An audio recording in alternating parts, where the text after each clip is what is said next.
I don't think it helps anybody. We are totally against it. ये सिर्फ interference है।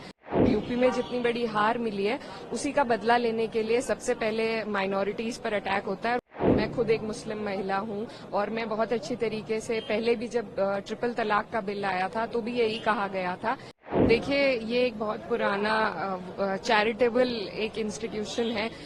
वक्फ की जो जमीन है वो कैसे दी जाती है, सबसे पहले ये समझने की जरूरत है। अगर मैं आपको कुछ दे रही हूँ, उसमें कोई तीसरा इंसान, मैं आपको अपनी चैरिटी अपने मन के हिसाब से आपको कुछ दे रही हूँ, उसमें कोई दूसरा इंसान आपको आके बताए कि आप उसका किस तरीके से इस्तेमाल कर सकते हैं, और सारी की सारी जो पावर्स है वो आप अगर जिला अधिकारी को दे देंगे तो उसमें I don't think it helps anybody and we are totally against it. ये सिर्फ इंटरफेरेंस है, क्योंकि ये सरकार जिस तरीके से इनको मैंडेट मिला है और यूपी में जितनी बड़ी हार मिली है उसी का बदला लेने के लिए सबसे पहले माइनॉरिटीज पर अटैक होता है। और मुझे लगता है अगर इसी तरीके से अटैक हुआ, it's not just an attack on minorities but also on the constitution, on article 14, article 25, article 26, it's a direct attack. So, and it is not just for Muslims. I think all the minorities in the country need to be aware of this government's intent, of their intent to interfere with one's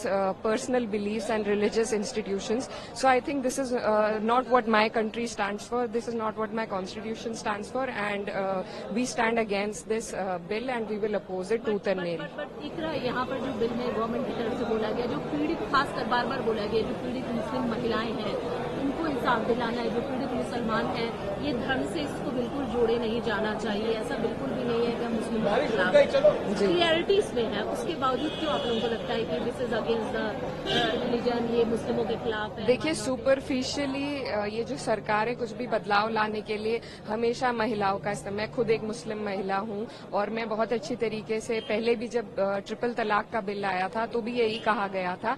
पर मेरी मांग भी थी, मैंने minister of education से मांग करी थी कि आप अगर महिलाओं के लिए कुछ करना चाहते हैं तो आप उन्हें पहले पढ़ाइए, और अगर ये उसमें महिलाओं को इंक्लूड करना चाहते हैं, वो एक सिर्फ वो स्टिपुलेशन नहीं है, इसमें सारी पावर जिलाधिकारी को दी गई है, इसमें सारी पावर, इसमें और people from other communities have to be a part of it.